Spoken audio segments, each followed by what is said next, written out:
Xbox's cloud streaming has found an affordable new home as they hope to set the cloud gaming world on fire.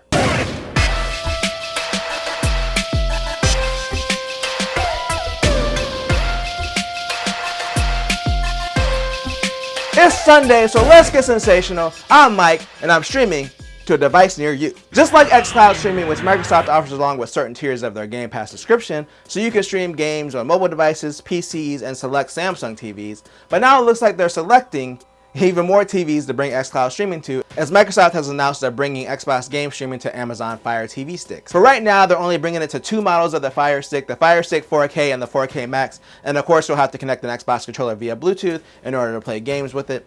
This does open the option for more TVs, so you can basically plug a Fire Stick into any TV, and Microsoft stated that their strategy was to get xCloud on as many devices as possible, but it's been a slow rollout so far. There wasn't an exact date given on when this would roll out to the two Fire Sticks, but I'm curious on how performance will be, since in my experience, Amazon's devices are usually cheaper, but they don't have the best hardware, so there could potentially be additional latency. I'm guessing that's why Microsoft is limiting this to their higher end Fire Sticks for now. I mean, they could also just make their own streaming device, which at one point they had in development but canceled. However, recently the patent filing was found for that streaming device, which was codenamed Keystone. So basically it will look like a smaller, more square-shaped version of an Xbox Series S, which isn't surprising because we saw the prototype for it in the background of a video that Phil Spencer was doing. But it would have had Ethernet and power in the back, a controller sync button on the side, and one USB-A port along with the Xbox button on the front, according to the patent. The Verge article also recounts why Microsoft canceled it, which is basically because they couldn't get the price low enough for it to make sense. The Xbox Series S can be pretty cheap, especially around the holidays. Sometimes it gets down to like $200.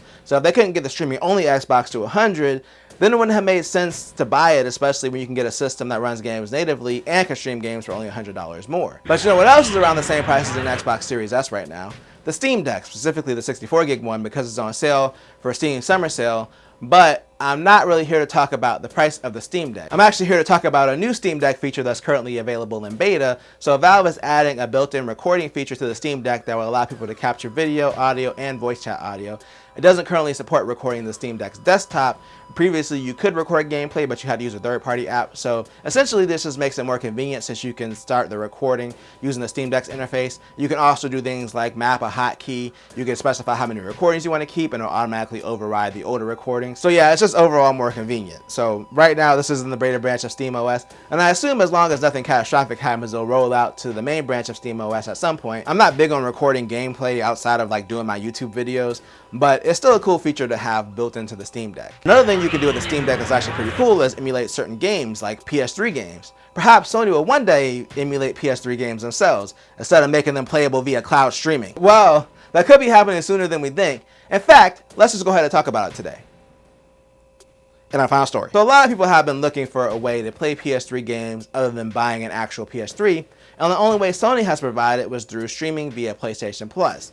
Well, there is a new rumor that Sony may finally be creating a much needed PS3 emulator to run PS3 games on a PS5.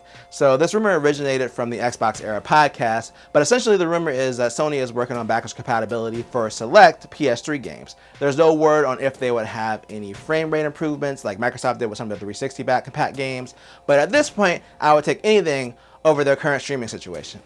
Now, Sony has not commented on this rumor, but I've mentioned this before. The PS5 is powerful enough for them to emulate PS3 games, so there's no real excuse for them not to do it, other than not wanting to dedicate the time and resources to emulate these games. Now, the other part of this rumor is they say select games, so it could be similar to the Xbox where they can only bring games forward that they have a license for, or it could be that they're only doing a few specific games, like for example, maybe the older Uncharted games since they have the more recent sequels to those. Again, these are all rumors and Sony hasn't confirmed anything, and they probably won't unless they're actually going to do this and they're close to rolling the feature out. But let me know in the comments if there are any PS3 games you will want to revisit if they rolled out backwards compatibility on the PS5. Again, let me know down below, and if you enjoyed this video, then make sure to tell a friend, tell a coworker, like, share, subscribe, and hit that bell notification button thing to be notified when I drop a video or a live stream. And always do at least two things at the same time. We out.